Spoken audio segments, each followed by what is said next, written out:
নমস্কার বন্ধুরা, আজকে আমি আপনাদের সামনে চিকেন কষার একটি রেসিপি উপস্থাপন করছি। এই রেসিপিটি সকল বন্ধুকে শেষ পর্যন্ত দেখার জন্য অনুরোধ রইল।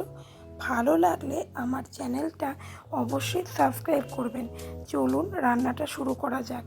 এখানে 500 গ্রাম চিকেনকে ভালোভাবে প্রথমে ধুয়ে নিয়েছি। এখন এর মধ্যে দিয়ে দিচ্ছি স্বাদ মতো লবণ, দিয়ে দেব হলুদ গুঁড়ো, দিয়ে দিচ্ছি জিরের গুঁড়ো, দিয়ে দিচ্ছি লঙ্কার গুঁড়ো, আর দিয়ে দেব টক দই। উপকরণ দিয়ে এখন মাংসটাকে ভালো করে ম্যারিনেট করে নেব। ভালো করে চিকেনটাকে আমি ম্যারিনেট করে নিচ্ছি। এই ম্যারিনেট করা চিকেন আমি আধ ঘন্টা রেখে দেব।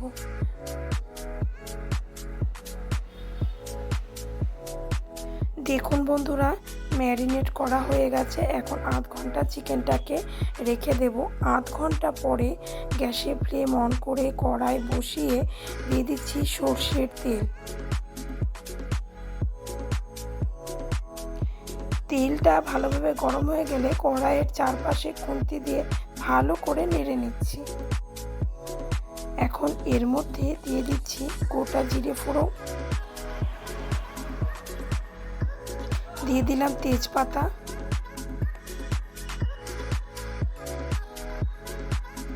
দিয়ে দিলাম শুকনো লঙ্কা, দিয়ে দিচ্ছি গোটা এলাচ, দারচিনি, লবঙ্গ। হালকা একটু নেড়ে চেড়ে নিচ্ছি। এর মধ্যে এখন দিয়ে দেব পেঁয়াজ কুচি। এখানে আমি দুটো সাইজের বড় সাইজের পেঁয়াজ নিয়েছিলাম, ছোট ছোট টুকরো করে কেটে নিয়েছি। পেঁয়াজটা হালকা লাল লাল করে আমি ভেজে নেব।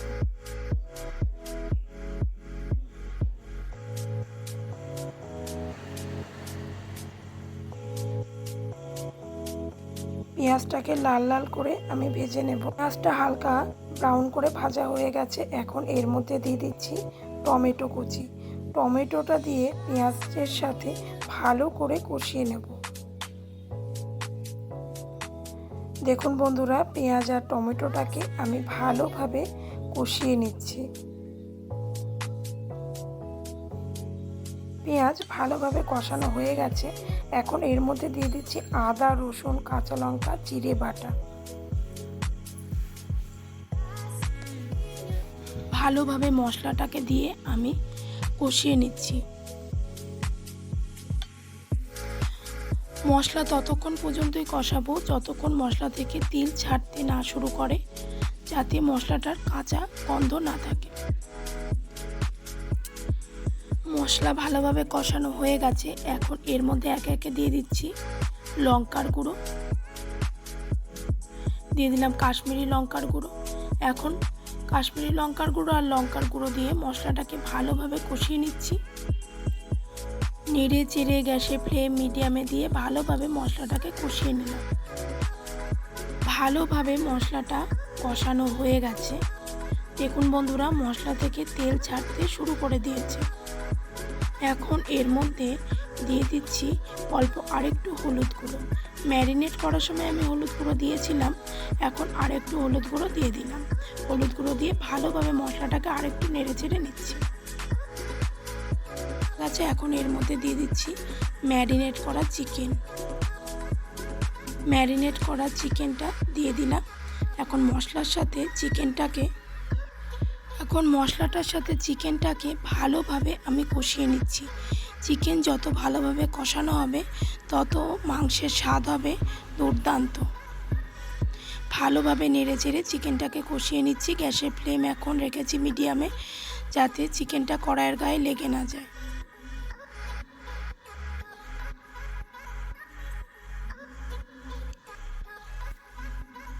ভালোভাবে চিকেনটাকে নেড়ে চেড়ে কষিয়ে নিচ্ছি। দেখুন বন্ধুরা, চিকেনটা অনেকটাই কষানো হয়ে গেছে। এখন ভালোভাবে চিকেনটা সেদ্ধ হওয়ার জন্য একটা ঢাকনা দিয়ে ঢাকা দিয়ে দিচ্ছি।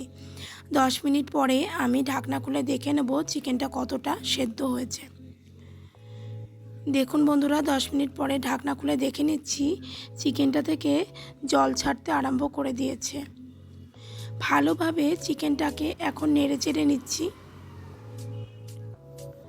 চিকেনটা অনেকটাই সেদ্ধ হয়ে গেছে, অনেকটাই চিকেনটা কষানো হয়ে গেছে। ভালোভাবে চিকেনটাকে নেড়ে নেড়ে কষিয়ে নেব, এতে চিকেনের স্বাদ হয় দুর্দান্ত।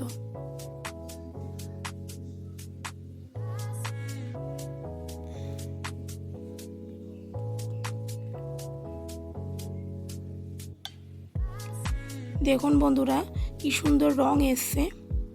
চিকেনটা অনেকটাই সেদ্ধ আমার হয়ে গেছে, প্রায় 80% সেদ্ধ হয়ে গেছে। এখন অল্প একটু জল দিয়ে দেব চিকেনটাকে পুরোপুরি সেদ্ধ হওয়ার জন্য।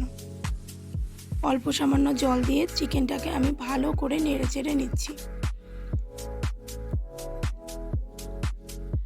এখন চিকেনটা ভালোভাবে সেদ্ধ হওয়ার জন্য একটা ঢাকনা দিয়ে ঢাকা দিয়ে দিচ্ছি। 10 মিনিট পরে আমি ঢাকনাটা খুলে দেখে নেব চিকেন পুরোপুরি সেদ্ধ হয়ে গেছে কিনা।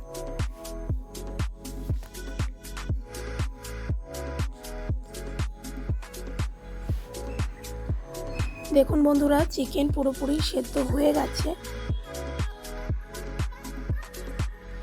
চিকেনের রংটাও খুব সুন্দর এসছে। এখন সবশেষে দিয়ে দিলাম অল্প একটু গরম মশলা। গরম মশলা দিয়ে ভালোভাবে চিকেনটাকে আমি নেড়ে চেড়ে নিচ্ছি।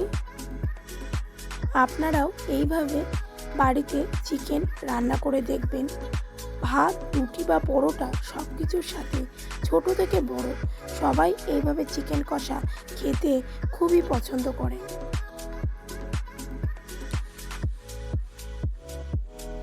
আজকের এই চিকেন কষা পরিবেশনের জন্য একদম রেডি। ভালো লাগলে বন্ধুরা আমার চ্যানেলটা অবশ্যই সাবস্ক্রাইব করবেন এবং কেমন হয়েছে আমাকে কমেন্ট করে জানাবেন। আবার অন্য একটি ভিডিও নিয়ে আপনাদের সামনে হাজির হব এবং আগের ভিডিওতে আপনারা আমাকে অফুরন্ত ভালোবাসা দিয়েছেন, তাই সকলকে ধন্যবাদ।